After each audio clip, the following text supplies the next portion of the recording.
There are moments when I want to be really productive. I enjoy staying on top of my tasks and getting work done. If I expect myself to do something, I'm not going to let myself down. By the way, I don't wear glasses. These are blue light glasses since I'm on the computer a lot. You can add a blue light filter on your computer so that the brightness doesn't affect your eyes too. I'm able to work for a long period of time because I'm in the zone. Once I get the ball rolling, I try to stay productive until I cross everything off my list. I also know that the faster I tackle my tasks, the sooner I can relax.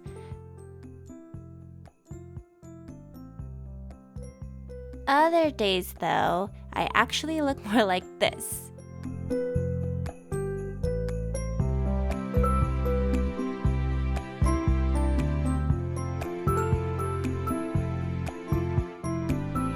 Or this.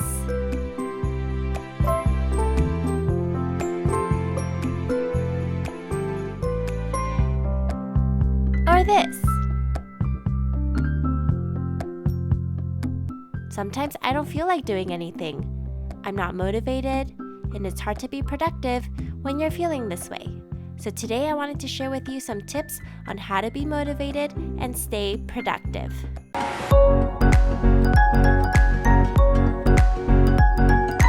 Hi everyone, welcome back to my channel. So today I wanted to talk to you about how to be motivated and how to stay productive. Let's reframe what motivation means. Motivation actually stems from our emotions. What we really need is not to be motivated, but to stay disciplined. And I'm going to talk to you a little bit more about that. We live in a society where feelings hold a lot of weight, but in actuality, our feelings change based on our circumstances, our mood, and if we feel like doing something or not. So that's not a very reliable feeling. Many times we don't feel like doing things. So we need to acknowledge that. But what's permanent is staying disciplined, doing things you don't feel like doing. Feeling motivated will always be temporary, but staying disciplined and doing things even when you don't feel like it, that's a habit. That's a learned habit, and it's what's going to keep you going. So I'm going to be sharing with you some tips of how we can practically put this into practice.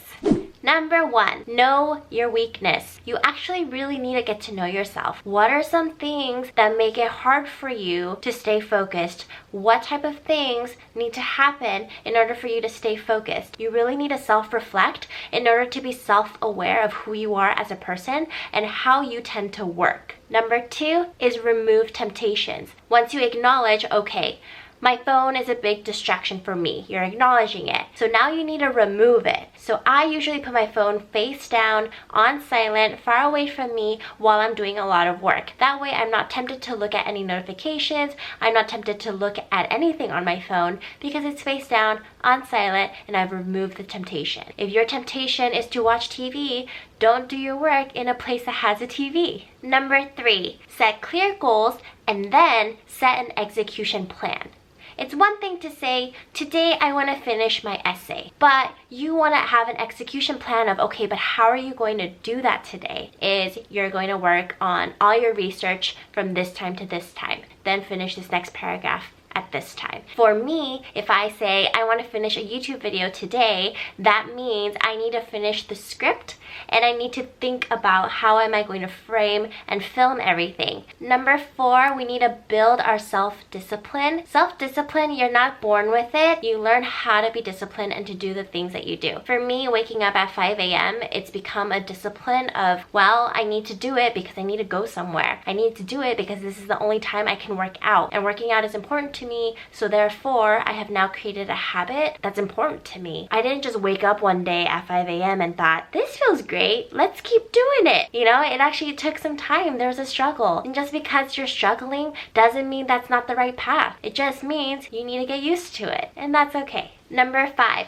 create new habits by keeping it simple at first. If you want to spend more time in silence or in meditation or in prayer, you wouldn't say, okay, starting tomorrow, I'm gonna do this for an hour when you really haven't been doing anything for years. You can start off by, okay, tomorrow I'm gonna try meditating and praying for at least 1 minute, maybe 2 minutes. But I'm gonna keep it simple. And you wanna set habits in the beginning that are really easy for you to accomplish so that you can slowly start building your stamina towards whatever it is your goal is. Number 6, change your willpower and change your limiting beliefs. Number 6, you need to change your willpower and change what you believe that you can actually do. There was a study in Stanford that showed the amount of willpower that someone has is determined by their belief.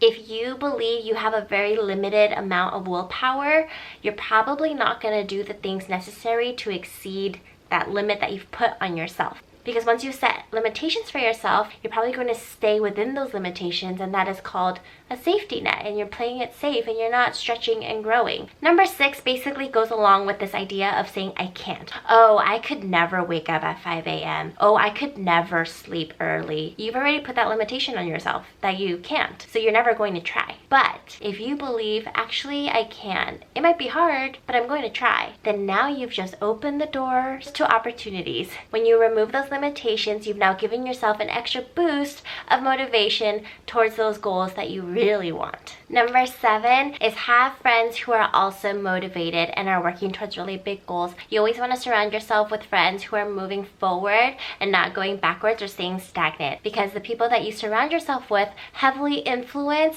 how you work. I'm surrounded by people who work really, really hard, and so it really pushes me to do the same. Number 8, it's okay to reward yourself. So reward yourself to motivate you externally. For me, I always use food as a motivator. I will treat myself to some yummy food after I complete a really hard task or after I complete something. And I tell myself I can only go and eat that after I finish it. And that's just a way to, treat yourself because you deserve it for working hard. Number 9, read and create a self-development routine. It's so important to continually read and learn, and I always like to look at books that have to do with my belief in Jesus, but of course you can look at any type of self-development books to help yourself, to challenge yourself, and to push yourself towards greater things. Another way that you can look into self-development is through Skillshare. So Skillshare is an online learning community that offers membership with purpose and meaning. There's so much to explore, real projects to create, and the support of fellow creatives. Skillshare empowers you to accomplish real growth. Just because I got my master's doesn't mean I stopped learning. This is perfect for lifelong learners. Skillshare offers classes that fit into the nooks and crannies of your life, so you can learn and grow with short classes that fit your busy routine. They have topics including illustration, design, photography. The list goes on and on. One class I was really interested in was Simple Productivity: How to Accomplish More with Less by Greg McKeown. Let's make 2020 a year where you explore new skills, deepen existing passions, and get lost in creativity with Skillshare's online classes. So the first 500 of my subscribers to click the link in my description will get 2 months free of the premium membership, so you can explore your creativity with me. So number 10, another way for you to stay motivated and to be productive is to forgive yourself when you feel like you're not being the most productive and move forward. You need to get into action. Do not say the words, I'll do it later. That doesn't happen. So just do it now. If you've told yourself time and time again, I'll do it later, and you've proven that you don't, let's go back to point number 1. You need to acknowledge the fact that you are not going to do it later, so you need to do it now, even when it's not convenient, even when you don't feel like it. You do the work because you can. All right.